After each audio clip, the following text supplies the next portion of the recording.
Vou compartilhar aqui a tela. Minimizar aqui. Bom, nós vamos tratar do capítulo 2 do livro Filosofia do Direito do Morrison. Esse capítulo 2, eu vou começar o capítulo 2 a partir da página 41, que é a Filosofia do Direito de Platão. Antes, o autor, inclusive esse está também na xerox que eu deixei, vai ter uma parte que vai falar sobre o mito platônico do mito da caverna, né? O mito platônico, aqui o tema. O mito platônico da emancipação através da verdade, o símile da caverna. Esse é um texto, é um conto, né, que o Platão fala sobre um homem que sempre viveu nas cavernas, né, preso às cavernas, na escuridão das cavernas, e de repente ele vê um feixe de luz e sai para fora da caverna. E aí quando ele sai para fora da caverna, ele fica ofuscado com a luz, e esse ofuscamento com a luz lhe dá uma percepção da realidade que lhe dói os olhos e que lhe dói também a consciência, e ele, por medo, volta, né, para a caverna. O que Platão queria tratar com isso, né? Platão queria mostrar que o conhecimento, a razão e o conhecimento é essa grande luz que nos tira das nossas próprias sombras, ou seja, que nos tira de nossa caverna, do nosso sentimento interior mais profundo. Então, essa sair da caverna é o exercício, até hoje, é o exercício intelectual, não vou dizer intelectual, é o exercício mais difícil que o homem tem na sua confrontação com o mundo. Porque sair da caverna é se debruçar com a luz, ou seja, se debruçar com uma percepção de realidade que nós temos, que é sempre obscura em relação à realidade maior, que é sempre uma luz que se coloca acima de todos. É como o sol, né, que se coloca como esse grande astro que está a nos aquecer, a nos iluminar. Então, o mito da caverna é esse mito do conhecimento, né? O que o conhecimento traz à nossa consciência, a percepção de nossa consciência. E aí essa é a própria lógica da filosofia, porque para Platão, mas não só Platão, toda a tradição filosófica é isso, né? O nosso propósito é que a gente possa sair de nossas cavernas e trabalhar os nossos medos, para que a gente não fique ofuscado pelo medo e que a gente se retraia em função dos nossos medos. Deixa eu só fazer uma coisa aqui, porque eu deixei aberto aqui o WhatsApp. Eu vou fechar aqui. Pronto. Eu vou voltar para cá, para a apresentação. Então, é isso. Bom, mas aí, o que isso tem a ver, por exemplo, com a ideia de uma filosofia do direito que vai pensar o Estado? Então, eu tenho, não sei se vocês já perceberam, eu tenho tratado esses temas de modo muito, muito linear e devagar. E é intencional, e se nós estivéssemos também no presencial, o tratamento seria esse mesmo. Primeiro, nós vimos um pouco a construção do que é pensar filosoficamente, aquele texto 1, né? O que é pensar filosoficamente, né? Então, a gente vai ver que isso é uma atribuição de todos. Todos devem pensar criticamente. Mas esse pensar crítico não é o pensar da crítica, como nós estamos acostumados. Não é a crítica pela crítica. Pensar criticamente é trabalhar o nosso senso de razão, na tentativa de descrever da melhor forma possível o ambiente em que nós estamos inseridos, né? O mundo que nós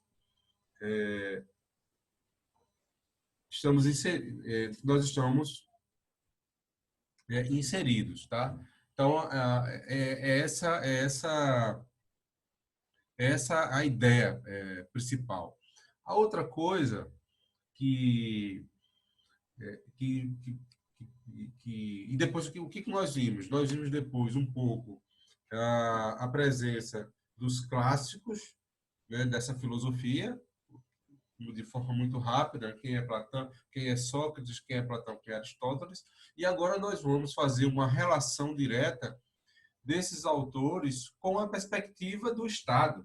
Mas nós não vamos falar do Estado no sentido ainda, né? Nós não vamos falar ainda desse Estado moderno que tem Constituição, que tem poder legislativo, que tem poder executivo, que tem poder judiciário, que tem instâncias constitucionais e todo um modus operandi de aplicar a lei no ensejo da justiça. Nós não vamos falar disso ainda. Nós vamos falar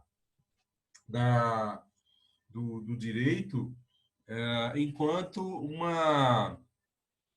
do direito da filosofia desses autores enquanto uma perspectiva que traz um conceito também que é filosófico e que vai dar origem ao direito, que é o tema da justiça. Então, o que é a justiça?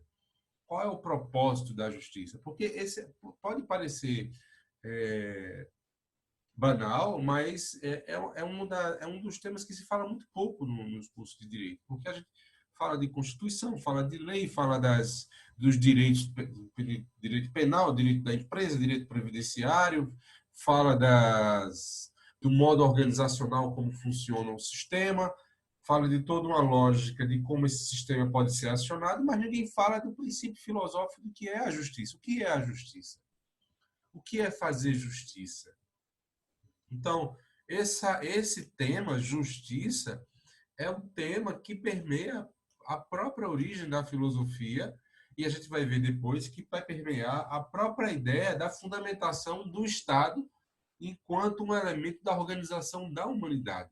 Então, nós nos organizamos socialmente porque queremos aquilo que é justo, ou seja, aquilo que se ajusta às nossas características pessoais, que se ajusta a uma razão comum a todos e que se ajusta a um funcionamento coletivo das coisas.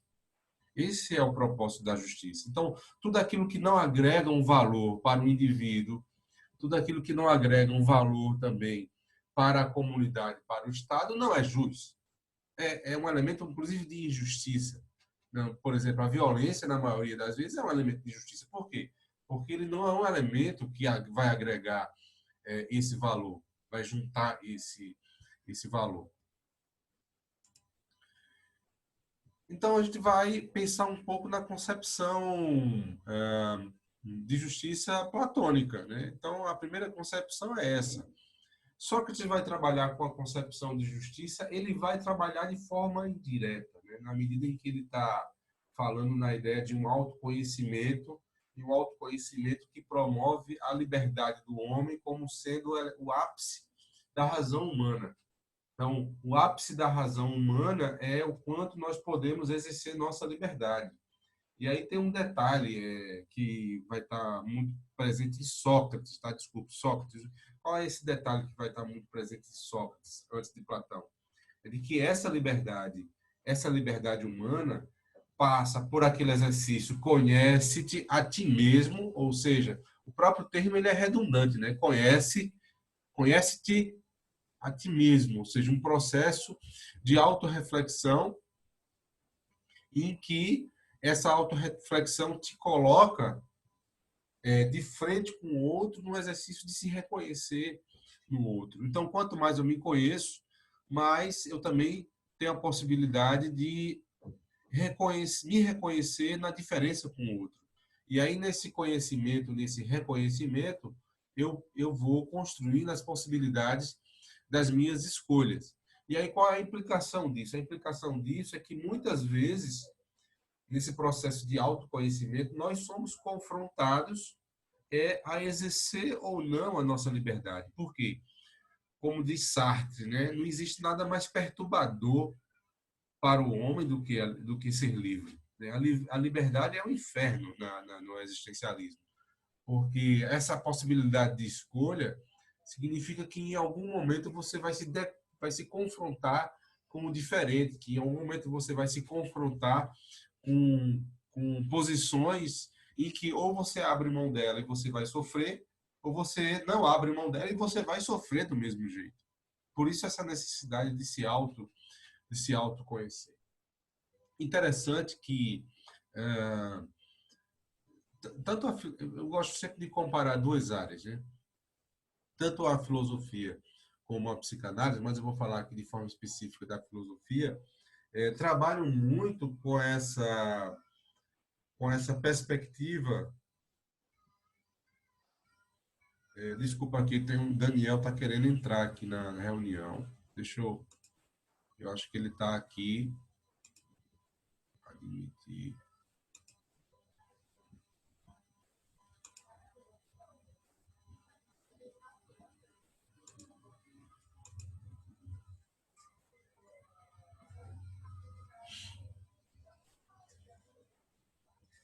Priscila e Daniel chegaram agora. Vocês conseguem me ouvir? Boa noite, professor. Boa noite. Desculpa, o Zoom ele criou um mecanismo de confirmação de aceite para os usuários da sala. Aí, às vezes, eu não vejo porque eu estou num compartilhamento. Aí eu peço desculpas. Mas isso é um item a mais de segurança do próprio sistema. Bom, vamos lá. Vocês conseguem ouvir, né?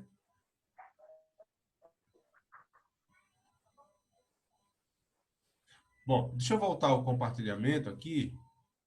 Que aqui eu estou vendo aqui a... Então essa concepção de Sócrates, conhece-te a ti mesmo, ela é por si só algo que causa o confronto. Depois, com Platão, a gente vai ter uma outra concepção de justiça. Né? Platão, de fato, vai elaborar uma concepção de justiça. E por que ele vai pensar em justiça?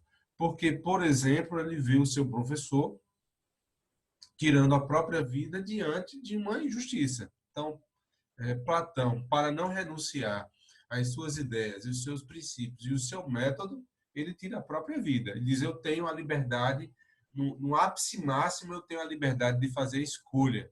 Então, entre renunciar àquilo que eu acredito e não viver, eu escolho não viver. Só que nesse ato, os discípulos de Sócrates viam isso como um elemento de injustiça. Por que injustiça? Porque o conhecimento, no contexto no qual Platão está inserido, é um conhecimento que visa preparar os homens para a vida pública. E essa vida pública, esse crescimento do espírito intelectual não poderia parar em função de interesses mesquinhos, né? Então, quando Platão começa a pensar esse elemento da justiça, né? Então, porque ele viu o seu próprio professor e amigo tirar a própria vida de forma injusta, né? De forma injusta. Então, a ideia de justiça, e aí tem uma coisa que é muito interessante que o Morrison vai trazer logo de cara. A ideia de justiça é um mistério. Eu, particularmente, eu nunca tinha ouvido falar disso, né?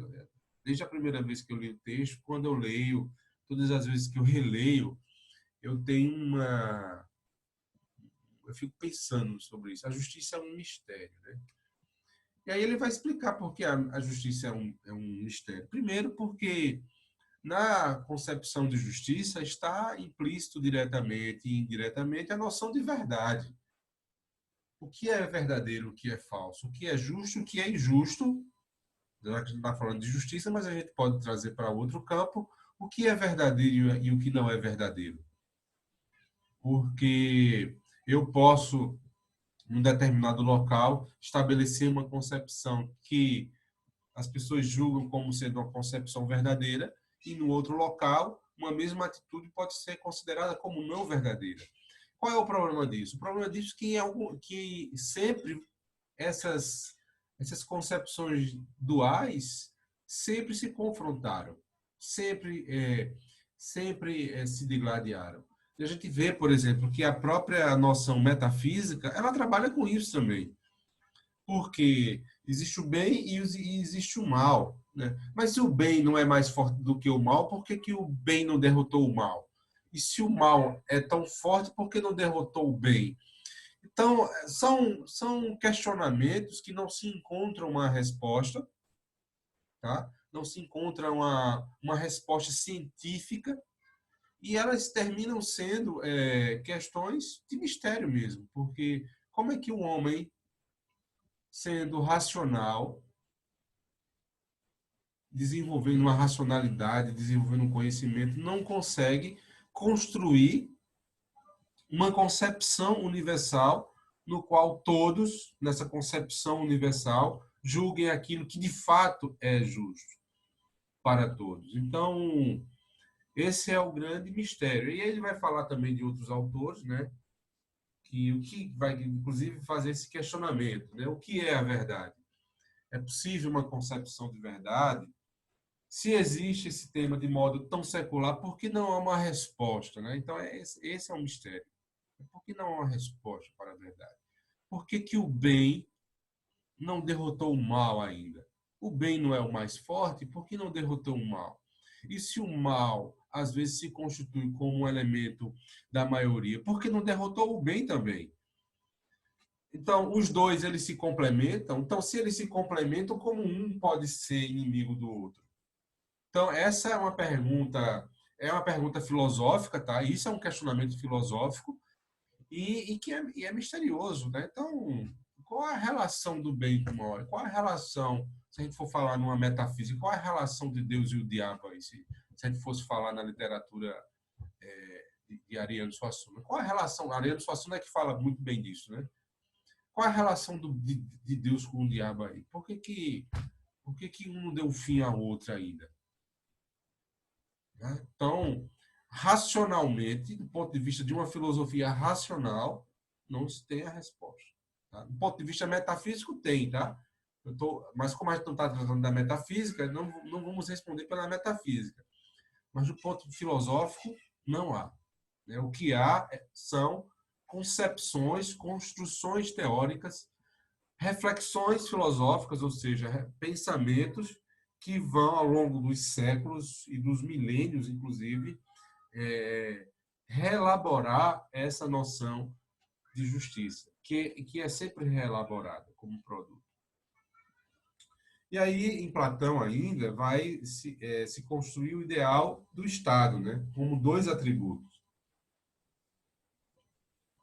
O que o Estado precisa ter em Platão? Primeiro, o elemento da justiça. Mesmo sendo um elemento misterioso, metafórico, muitas vezes metafísico, mesmo a justiça tem essas características, o Estado tem que ser o promotor da justiça. Depois a gente vai ver quais são essas características da justiça.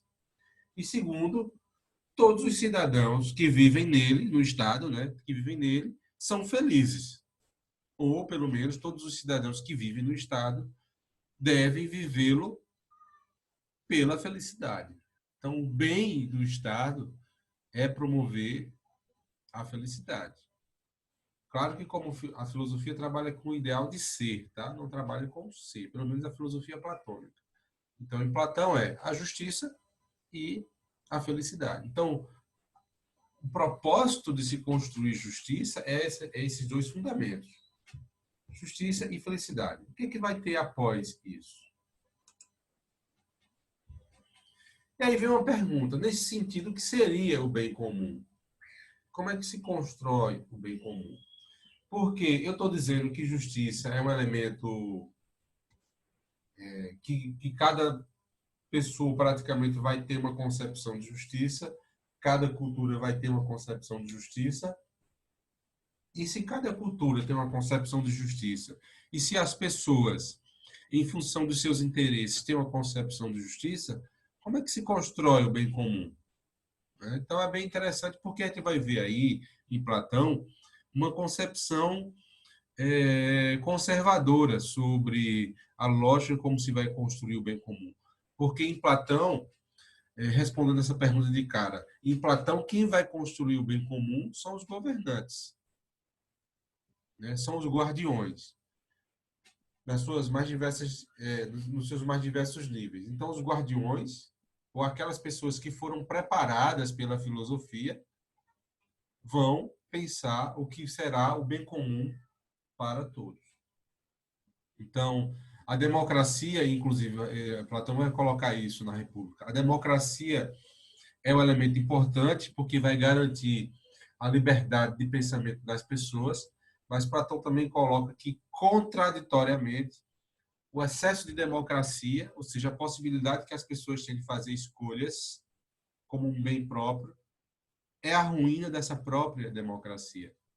Por isso que Platão vai dizer que a democracia legal é legal, só que ela não pode ser plena.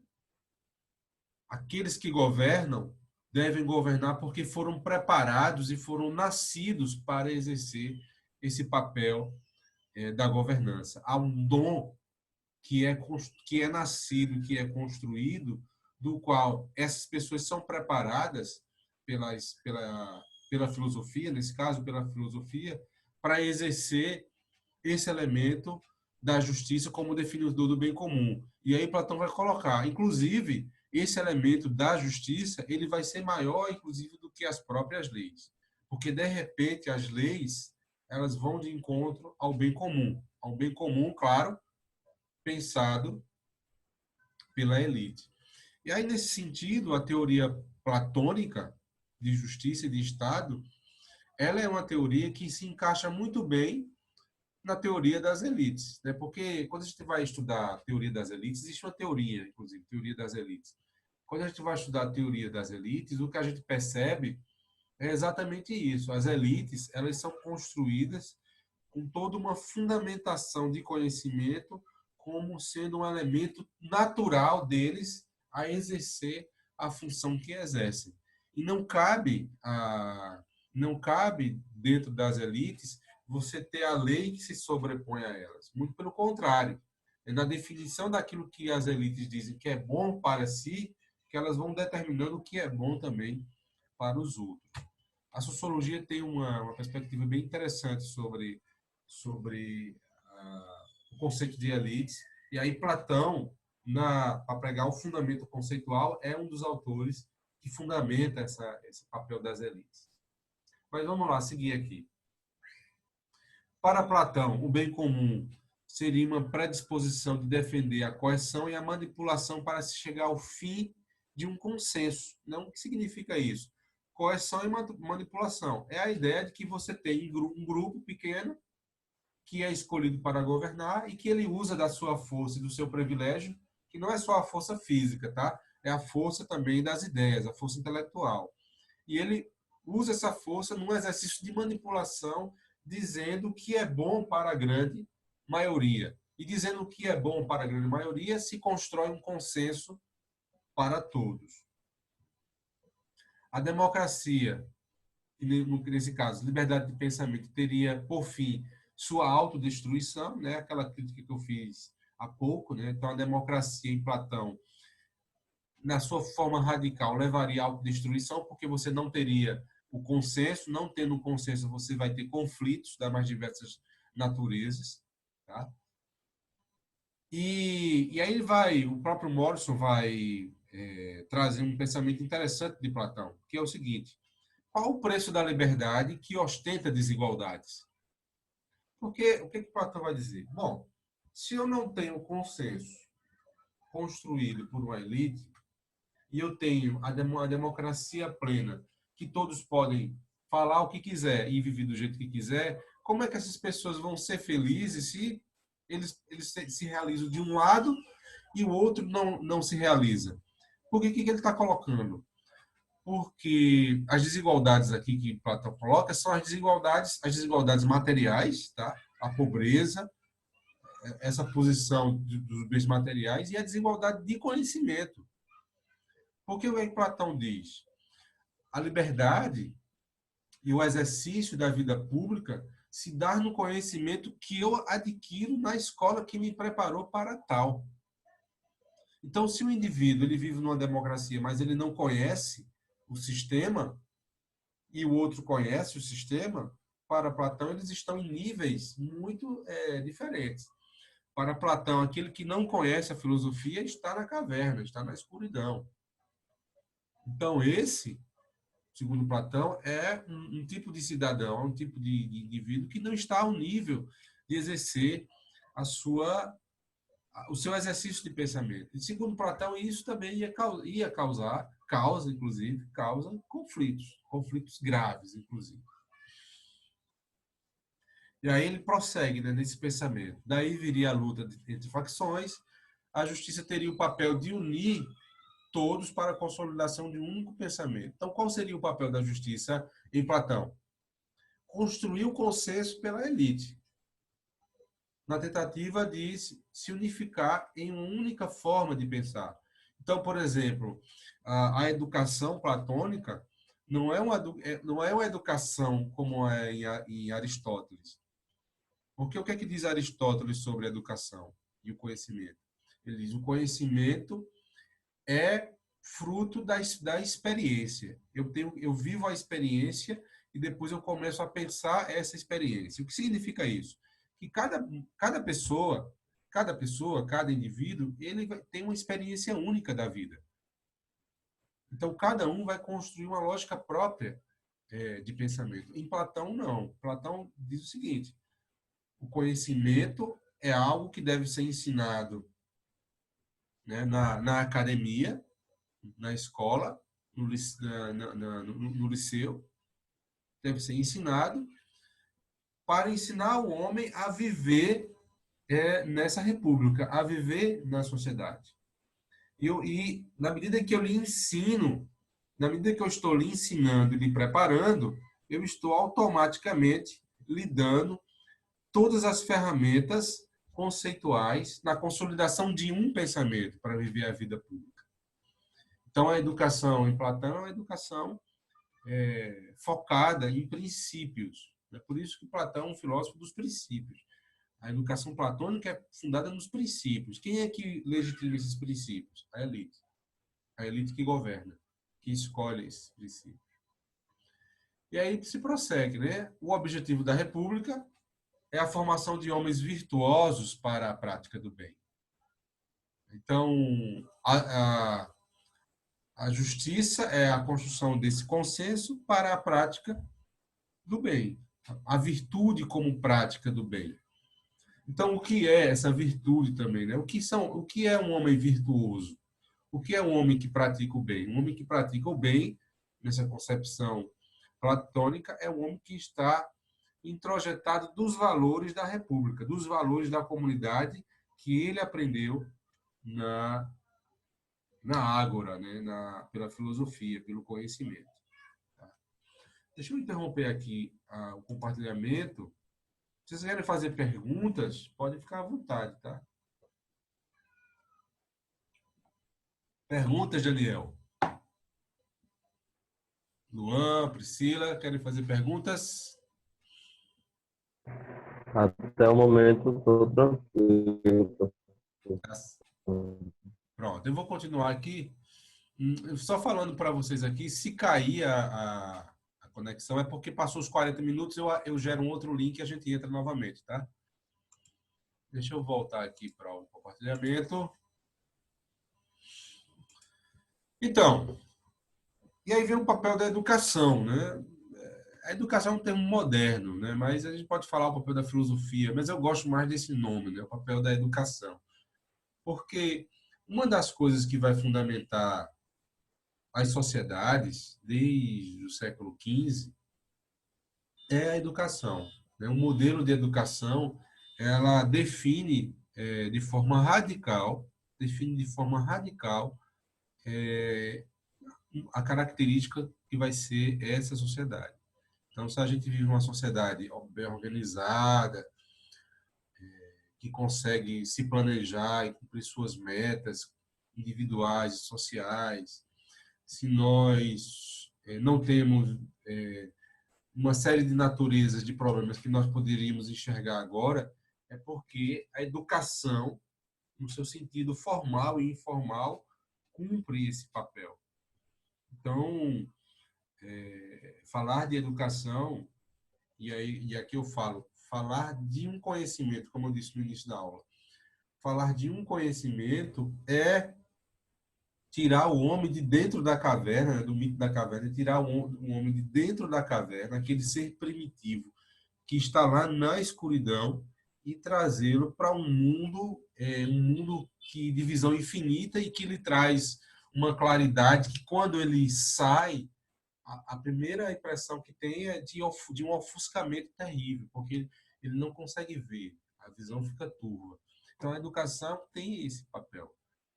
E muitas vezes a gente se recolhe para a caverna, né? Mas muitas vezes também o Estado eles não joga para a caverna. Tem essa coisa também. O Estado moderno às vezes não joga para a caverna. Então a educação tem esse papel.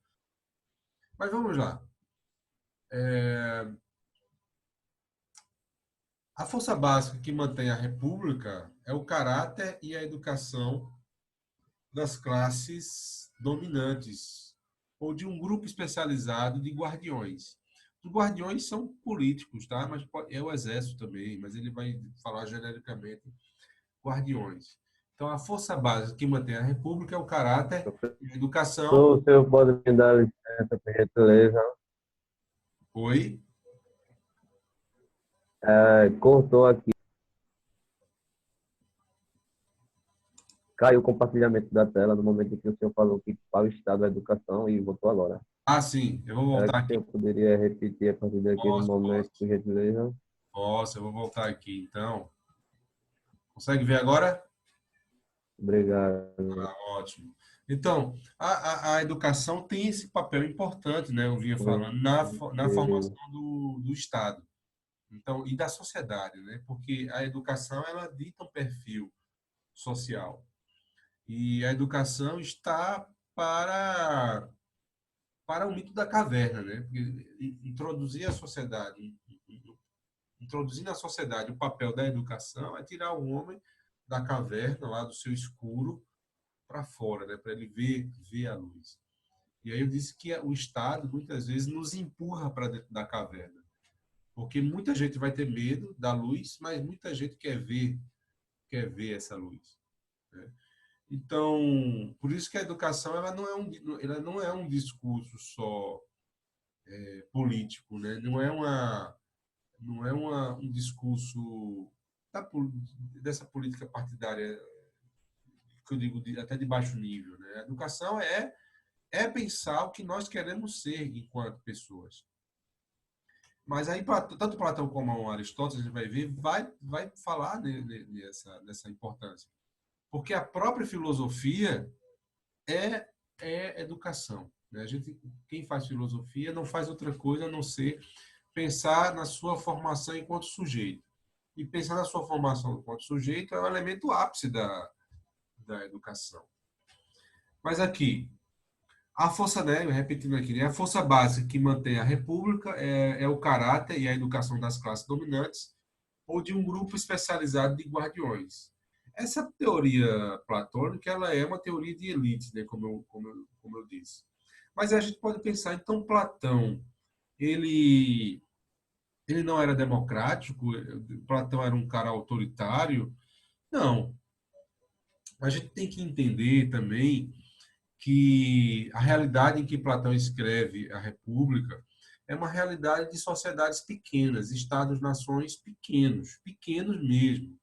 Então, definir os papéis sociais numa sociedade pequena e com pouca complexidade de divisão social de trabalho, divisão social de estrutura social, é totalmente diferente de pensar a organização social hoje, que ela é muito mais complexa. Mas aí a grande pergunta, o que fica, então, de importância para pensar essa relação com o direito? e dizer que a educação, que a força básica que mantém a república é a educação da classe dominante e do grupo especializado. Por exemplo, é pensar que falar sobre justiça, que é um conceito abstrato, que é um conceito filosófico, requer pessoas preparadas para falar sobre tal. Claro, cada pessoa vai ter sua concepção de justiça dentro de uma constituição democrática, vai ter toda a liberdade, todos os recursos e dispositivos para falar daquilo que se sente injustiçado e daquilo que pede como justiça, mas só vocês, por exemplo, advogados, só vocês advogados, é que estão habilitados para falar sobre justiça. E ser esse representante desse termo técnico, desse termo filosófico perante o Estado. Essa é a contribuição do pensamento platônico. Porque o que Platão coloca também com isso? Alguém só pode exercer algo para o bem público e se propor a exercer algo para o bem público se essa pessoa estiver devidamente preparada para tal. Então, não é qualquer pessoa que pode fazer. Quem é que pode fazer isso? Quem pode fazer é quem minimamente se preparou para tal. Então, para além daquilo que ele coloca como sendo a teoria das elites, dá o entendimento de que a atuação daquilo que nós fazemos depende da nossa preparação, daquilo que nós conhecemos. A educação não é vista como transferência de conhecimento para a alma, mas como uma preparação para atuar no mundo. Então é aquela coisa. Se eu quero falar de justiça, eu tenho que me preparar para falar sobre tal.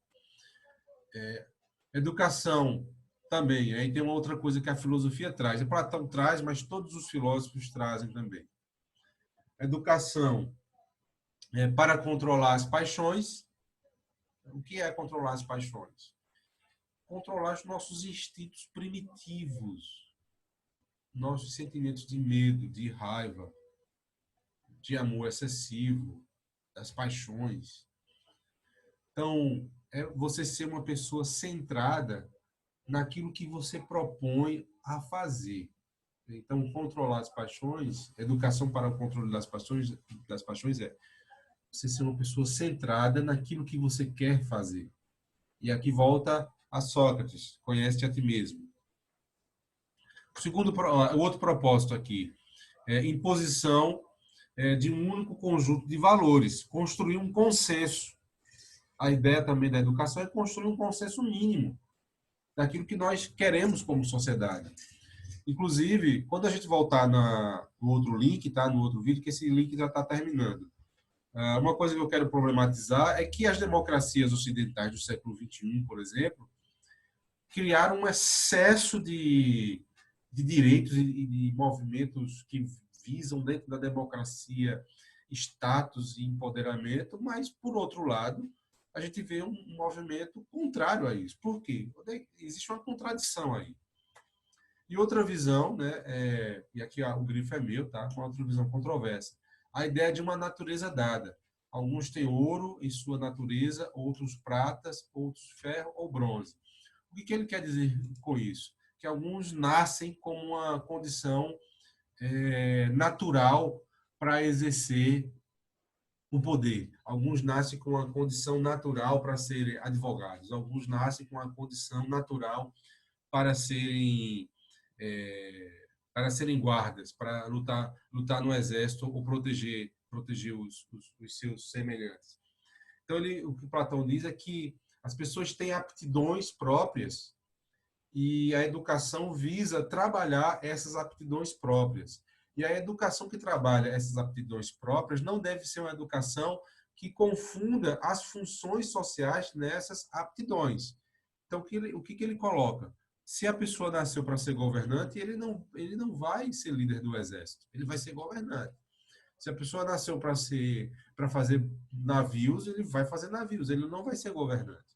Então, depois a gente vai até criticar um pouco, Aristóteles vai criticar um pouco essa ideia de Platão.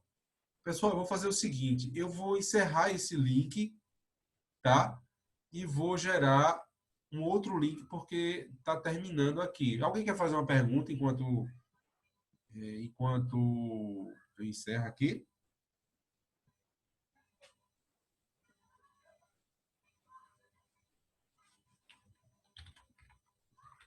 Perguntas?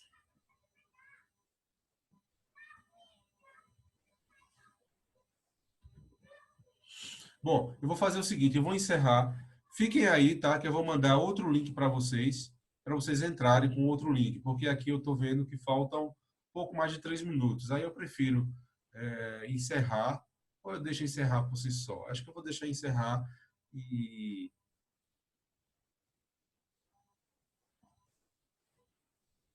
Ah, Luan está dizendo que são dúvidas de reflexão própria. Mas se quiser partilhar, viu, Luan? É bem-vindo as reflexões, assim, para a gente pensar também. Mas eu vou encerrar aqui, vocês esperam aí, tá? Eu vou aqui